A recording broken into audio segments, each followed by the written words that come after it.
For more than 30 years, one man lived deep inside the remote Adirondack Mountains, completely alone inside what he jokingly called his woodpile, a scattered cluster of log cabins that he built by hand in one of the harshest wilderness zones on the East Coast. While America was roaring with industrial growth, political chaos, war, and cultural change, he quietly vanished into the forest, choosing a life so isolated that snowfall often buried his camp, winter temperatures fell below -40 degrees Fahrenheit, and no human footprint appeared near his shelter for weeks at a time. This was not a survival challenge, not a social experiment, not a punishment. This was a deliberate escape. His name was Noah John Rondeau, and for decades he was known as the mayor of Cold River City, population 1. His story is a rare example of someone who rejected the world completely and managed to build a functional life from the raw land around him. Before we go deeper into this extraordinary true-life account of defiance, wilderness mastery, and human independence, make sure you subscribe to the channel and turn on notifications. This helps us continue producing high-quality historical documentaries based on real events, real people, and forgotten chapters of American history. When Noah John Rondeau walked away from society, he didn't do it impulsively. Born in 1883 in Osable Forks, New York, he grew up poor, intelligent, and fiercely independent. Early on, he learned carpentry, trapping, and basic wilderness travel, but he also struggled to find his place in a society that demanded conformity, industrial labor, and participation in a world he didn't trust. By the late 1920s, two major events pushed him over the edge: the rapid economic shift leading toward the Great Depression, and his growing frustration with local politics, especially what he described as nonsense and foolishness in town affairs. By 1929, at age 46, he made a permanent decision. He packed a small set of tools, a few personal possessions, and hiked into the Cold River region of the Adirondacks. He would not return to regular society for 33 years. The location he chose was brutal. The Cold River Valley is one of the most isolated areas of the Adirondack High Peaks region. It is surrounded by mountains, crossed by dangerous waterways, and accessible only by long, rugged trails.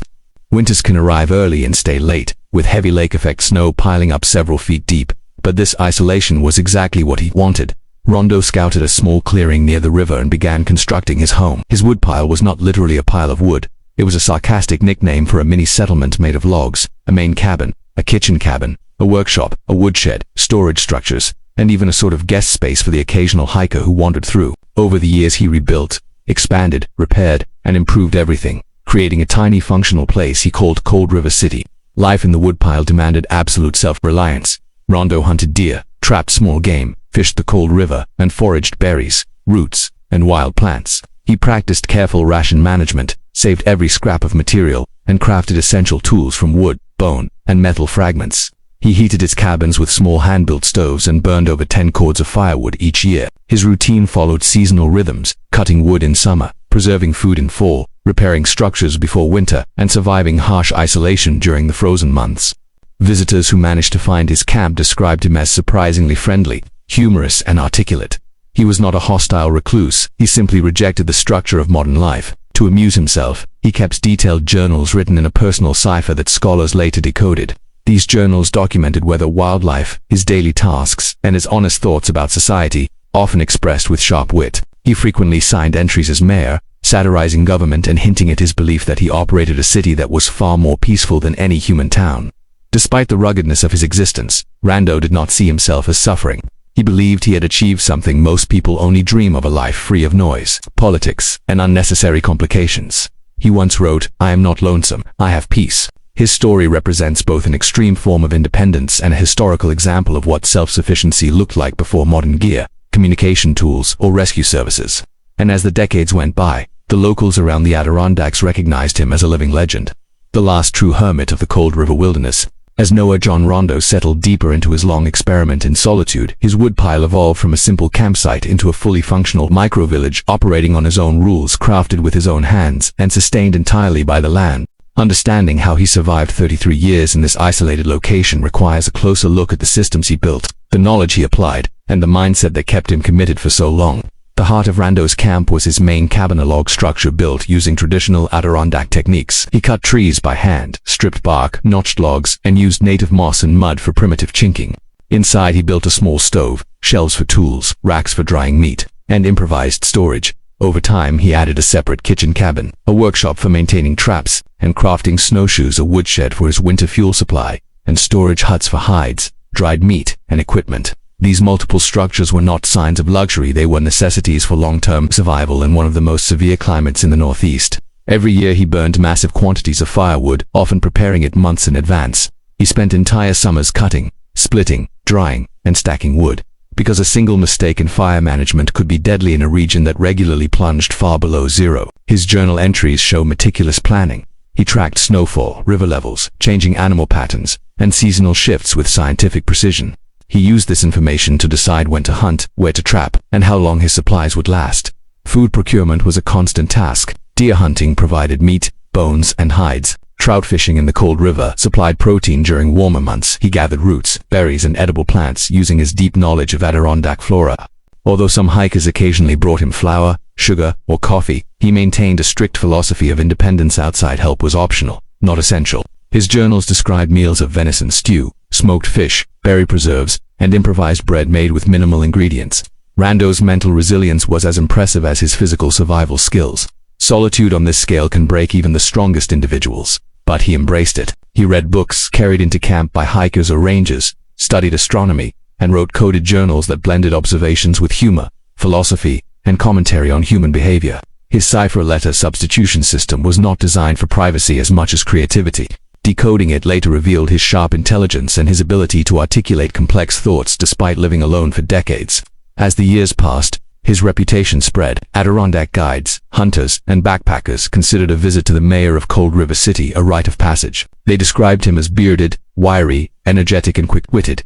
He enjoyed conversation, offered strong opinions, and entertained guests with stories. But his hospitality did not contradict his desire for solitude. He controlled the terms visitors came rarely, and when they left, he returned immediately to the quiet he valued. One of the most remarkable aspects of his story is how well he adapted to the environment.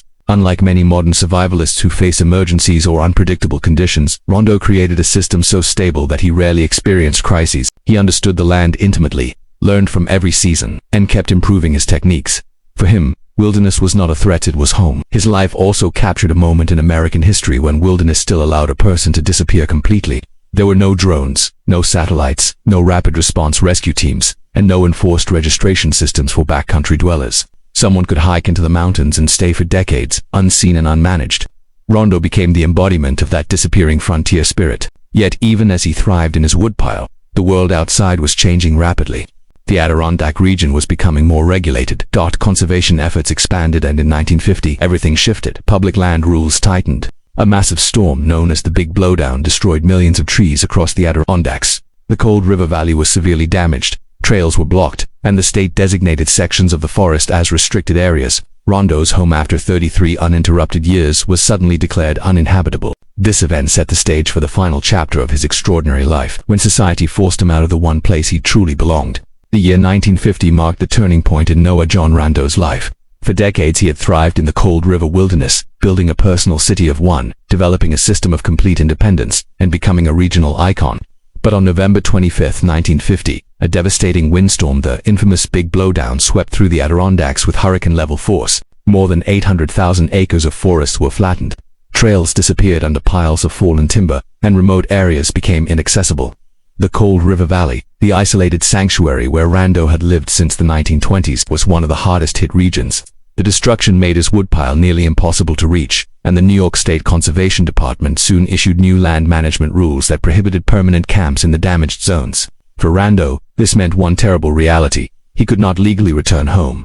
After 33 years of self-determined freedom, he was forced out. He spent the following years trying to adapt to a world he had intentionally abandoned decades earlier.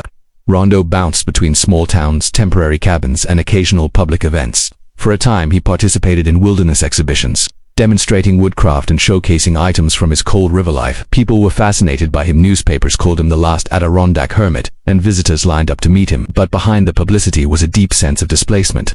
He missed the river, the quiet, the routines, and the absolute autonomy that defined his identity. Civilization felt noisy, crowded, and artificial. The structure that once protected his mind and gave his days meaning had been taken away from him permanently. He continued to write journals and remained outspoken on public affairs, but he never found another home that matched Cold River. His later years were spent in relative comfort compared to his wilderness life, yet his spirit remained tied to the Adirondacks. Friends and locals who spoke with him during this time said his body was present, but part of him still lived in the woodpile, walking the trails, checking his traps, splitting firewood, and recording observations in cipher. In 1967, Noah John Rondeau passed away at the age of 84. He left behind no children, no property, and no estate.